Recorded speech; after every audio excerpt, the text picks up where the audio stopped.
Going on, YouTube community?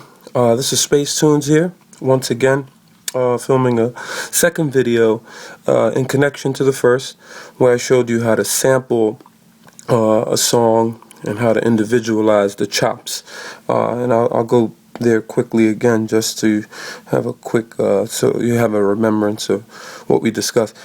It's going to hit this icon here in the corner for a record player. It says sample new sound, so you're going to hit that. And then this is your sampling screen. And that's what we did initially. We did it with an Al Green sample. So you go to your music library and you search for that particular sample of interest, and then you decide, what you're going to sample. So we're going to go back to the samples that were captured originally. And right here is where you select the tracks that you're going to record on. You got to start with one track. This is a sequence, as you can see in the corner here at the top corner. This is a sequence. So in the sequence, you're going to have a number of tracks.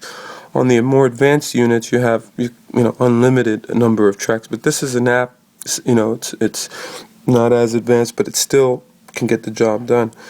So you're starting with one sequence, and then you're gonna select the track that you're gonna commence with. And in this case, I'm showing you track 4. Track 4 is where you're gonna decide where your samples are gonna go. Actually, they can be on any track. So in the beginning, we sampled.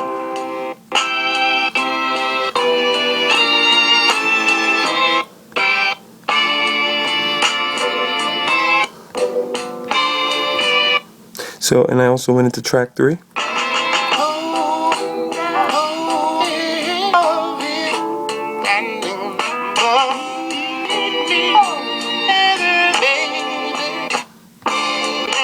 Then I went to track 2. The greatest trick.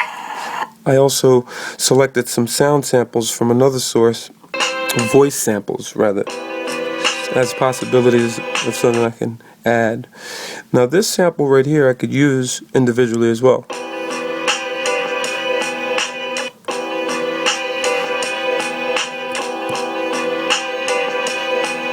That's a loop. I'd rather do them individual chopped. The greatest trick the devil ever pulled was convincing the world he didn't exist. These are just voice samples again. So you get the idea. You can add as many. And then I went into track 1 is where I usually store my drums. Track 1. So there's a kick, a snare, a hat. That's an open hat. Can't hear this that well, I'm not sure, but it's an 808 bass that adds a bottom to your percussion. Okay, now begin. This is just another voice sample, another snare for the drum. That's a little bit of a scratch that I captured. Another drum, another scratch that I captured. Bass. Those are called toms, and a crash. You could add more. This app is cool too because it comes with a library of various sounds, crashes and percussions and cymbals and rides, etc., which is great for somebody who's a novice, who's in beginning stages. So we'll go back to track 4. Track 4 is where you remember I captured those first samples. Now I decided to do samples and to do the song with these particular samples. I rearranged them, so you won't know where it came from later on.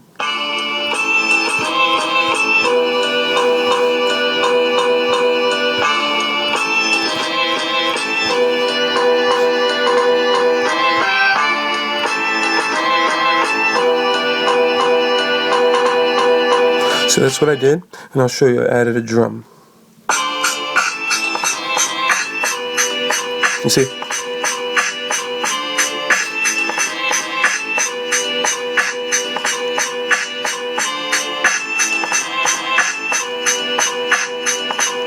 Now, you could also go into the mixing screen. It kind of helps giving you an idea of what drums you want to erase throughout the track so that the rapper's rhyme could be more, or certain parts of his rhyme could be more emphasized, like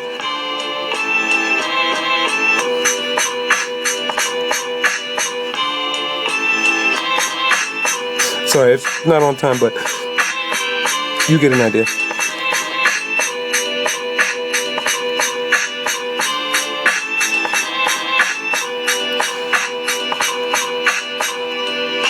pressing stop. And this is the corner where you're going to capture all your music. You have your record and your play, and you're going to play those at the same time, simultaneously, when you're ready to capture. Once you hit that, those two together, you're going to get a metronome, which I explained in my article. This is the way it is. No, sorry. When you get that sound, it allows you to time how you're going to play those samples. Like, for instance, 3, 4, and then you start. See, I'm going to erase that. Undo is right here. If you ever make a mistake, undo is great because you can just hit undo, and then, because I just erased over the sample. We don't want that. So I'm undoing it, and it's processing. You could see that the button is actually pressed digitally. You could see it in there. So now it should have brought the sample back. And it didn't. So I guess I deleted it. Well, I could just always add it again. That was just a quick, brief overview of how to get your sample in order, for the most part, how to rearrange it, how to change it. If you have any other questions, feel free to shoot me a comment. I'm here to help, and I hope this helps. So thank you for watching. Have a great day.